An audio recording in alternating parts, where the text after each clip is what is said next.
Hello friends, आप सभी को स्वागत है हमारे YouTube channel Chandan Singh @financial consultant पे। आज मैं एक टॉपिक लेके आया हूँ, गोल्ड ईटीएफ और फिजिकल गोल्ड। बहुत सारे इन्वेस्टर मेरे से ये पूछते रहते हैं कि मैं कहाँ पे पैसे डालूं, गोल्ड फिजिकल गोल्ड खरीद लूँ या गोल्ड ईटीएफ खरीद लूँ। बहुत सारे लोग को गोल्ड ईटीएफ के बारे में जानकारी है नहीं, तो मैं आज उस टॉपिक को लेके आया हूँ।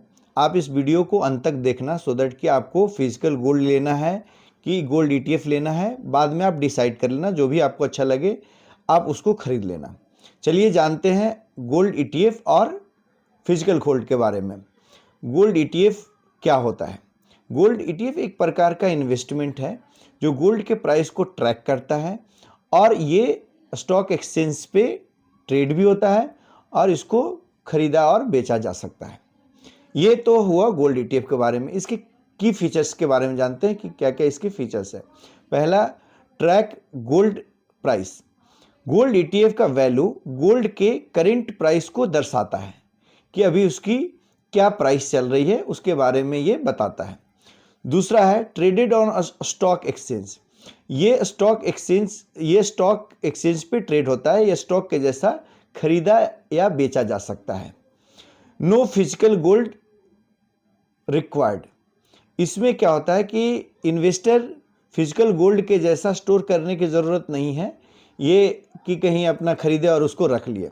ठीक है, ये गोल्ड ईटीएफ के की फीचर्स थे। अभी इसके बेनिफिट के बारे में जान लेते हैं।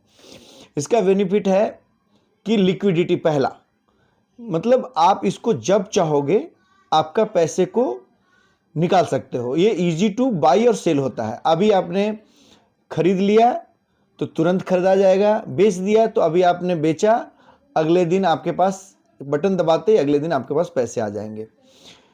दूसरा है transparency. Prices are updated in real time. इसमें क्या होता है, आप हर समय चेक कर सकते हो कि आपकी गोल्ड ईटीएफ का रेट क्या चल रहा है। आप जब चाहो उसको चेक कर सकते हो, मेरा प्राइस कितना बढ़ गया है, कितना नहीं है, उसको आप ट्रैक कर सकते हो। तो ये थे गोल्ड ईटीएफ के बेनिफिट। अब जानते हैं कि फिजिकल गोल्ड क्या होता है। फिजिकल गोल्ड के बारे में बहुत सारे लोग को तो जानकारी है ही। हर लोग, हमारे पूर्वज लोग भी गोल्ड खरीदते थे, घर में रखते थे। आज भी बहुत सारी महिलाएं हैं जो गोल्ड खरीदती हैं और उसको रखती हैं। तो फिजिकल गोल्ड जो है वो किस में इन्वेस्ट किया जाता है, इस प्रकार का एकदम इन्वेस्टमेंट है जो आप कॉइन ले सकते हैं, गोल्ड का बार ले सकते हैं और ज्वेलरी ले सकते हैं। तो इस तरह की चीज़ों को आप जब खरीद के अपने घर में रखते हैं, इसको बोलते हैं फिजिकल गोल्ड। मतलब आप उसको रख सकते हैं। तो ये एक प्रकार का एसेट क्लास है। अब इसमें क्या होता है कि क्या क्या इसके की फीचर्स हैं, उसके बारे में जान लेते हैं कि की फीचर्स इसका क्या क्या है। पहला है टेंजिबल ओनरशिप। इसमें क्या है कि आप इसमें ये आपके पास फिजिकली आप इसको ओन कर सकते हैं, अपने घर में रख सकते हैं, इसको फील कर सकते हैं कि मेरे पास ये गोल्ड है। तो इसको हम लोग बोलते हैं टेंजिबल ओनरशिप। अब है दूसरा है स्टोरेज रिक्वायर्ड। इसमें स्टोरेज रिक्वायर्ड होता है क्योंकि आप जब उसको खरीदते हैं तो ला के आप अपना सेफ जगह रखते हैं, क्योंकि बहुत बड़ा बहुमूल्य इन्वेस्टमेंट होता है। कुछ लोग अपना कहीं अलमीरा में बहुत सेफ जगह इसको रखते हैं। कोई लोग होते हैं कि उस गोल्ड को कहीं बैंक के लॉकर्स में रख देते हैं सो दैट कि ये सेफ रहे। तो इसको आप जब भी लेते हैं तो इसके लिए आपको स्टोरेज की रिक्वायरमेंट होती ही होती है। आप बैंक में जाकर के रखते हैं तो कुछ आपको चार्जेस भी देने पड़ते हैं आपको स्टोरेज के लिए। तीसरा है आपका प्योरिटी का इशू।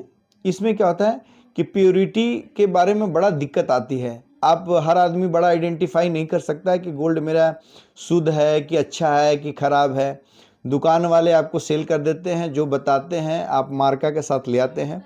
आप जब दूसरे दुकान में जाते हैं तो बोलेंगे मैं तो इसको गला करके चेक करूंगा कितना परसेंटेज है। तो जितना परसेंटेज बताएगा 70%, 90%, उतना परसेंट ही आपको गोल्ड देते हैं। तो इसमें थोड़ा सा कन्फ्यूजन प्योरिटी के बारे में रहता है। एक है लिक्विडिटी। लिक्विडिटी में क्या है कि आप, ऐसा नहीं है कि आप गोल्ड को अभी आपने किसी दुकान में दिया और तुरंत आपको पैसे दे दिया।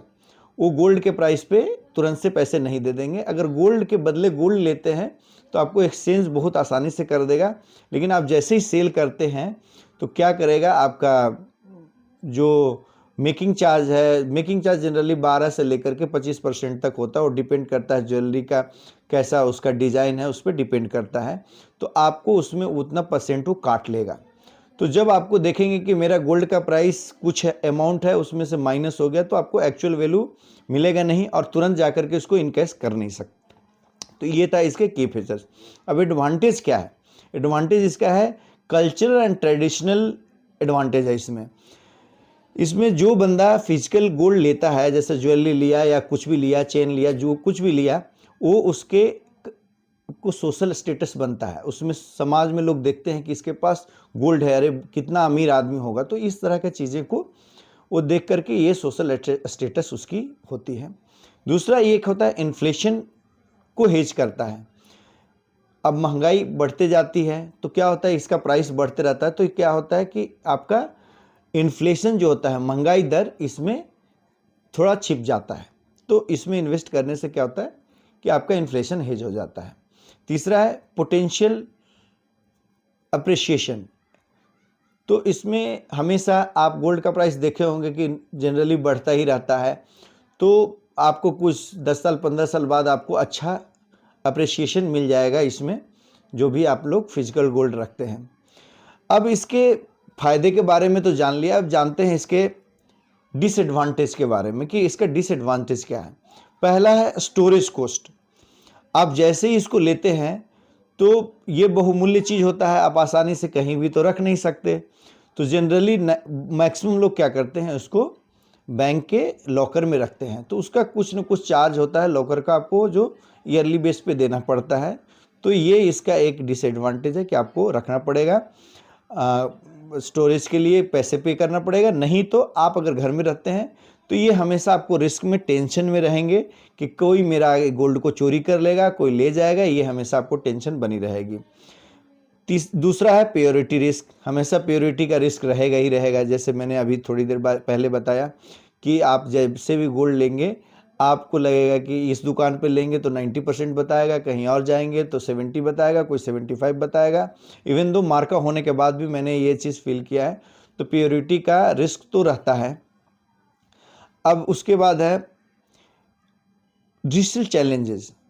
रीसेल करने में इसको चैलेंजेस आएंगे। जैसे जैसे ही आप लेके जाते हैं कहीं दुकान पे बेचने के लिए, तो दुकान तुरंत भर में जैसे देते हैं वो पैसा वापस करने के लिए रेडी नहीं होता, क्योंकि दुकानदार को फ़ायदा क्या होता है कि वो आपका गोल्ड को लेकर के गोल्ड को एक्सचेंज करने में उनको फ़ायदा होता है। तो उस चीज़ को आप हमेशा देख के रखिएगा कि रीसेल में तुरंत आप दे के वो पैसे मिलेंगे नहीं। तो ये हमेशा चैलेंजेस रहेगा। अब मैं सजेशन ये देना चाहता हूँ कि अब मेरा क्या थॉट प्रोसेस है, क्या मैं इन्वेस्ट करना चाहिए और किन लोगों को कहाँ पे इन्वेस्ट करना चाहिए, वो मैं बताना चाह रहा हूँ। जिन लोगों को शौक़ है कि हमको पहनना है ज्वेलरी के रूप में, तो जितना उनको ज़रूरत है, जिनको रिक्वायरमेंट है उनको पहनने के लिए, उतना फिजिकल गोल्ड वो ले सकते हैं। वो ले करके अपना सोशल स्टेटस भी मेंटेन रहेगा, उसका प्राइस भी बढ़ता रहेगा। बहुत लोग के पास क्या होता है, वो चाहते हैं कि मेरे को इन्वेस्ट करना है, तो उनको ये ऑप्शन है गोल्ड ETF। उसमें क्या है, आप 1000, 2000, 5000 से आप स्टार्ट कर सकते हैं। अब जब चाहो जितने अमाउंट का खरीद सकते हो और उसको बेच सकते हो। तो धीरे धीरे करके आप गोल्ड ETF में आप पैसे डाल सकते हैं। वो आपका इन्वेस्टमेंट है, वो हमेशा सेफ रहेगा और आपको कोई उसको स्टोरेज का इश्यू नहीं होगा। आप जब चाहो उसके प्राइस को चेक कर सकते हो, जितनी प्राइस है उतनी प्राइस आपको मिल जाएगी। उसमें कोई मेकिंग चार्जेस नहीं लगना है, कोई GST नहीं लगना है। तो आप धीरे धीरे करके उसमें आप इन्वेस्ट कर सकते हो। मेरे लिए सजेशन दोनों लोगों के लिए है। जिनको फिजिकल गोल्ड पहनने का शौक़ है वो ले लें फिजिकल गोल्ड। जिनको गोल्ड ETF मतलब पहनने का शौक़ नहीं है, गोल्ड में इन्वेस्ट करने का शौक़ है, तो वो गोल्ड ETF ले सकते हैं। गोल्ड ETF में ईजी होता है, कोई स्टोरेज की ज़रूरत नहीं होती। आप जब चाहो उसको सेल और बाई आप कर सकते हो। अगर वीडियो आपको अच्छी लगी हो तो आप इसको शेयर करें, लाइक करें और सब्सक्राइब करें और अपने दोस्तों को भी ये शेयर करें, सो दैट कि उनको भी ये जानकारी मिले। बहुत बहुत धन्यवाद, शुक्रिया।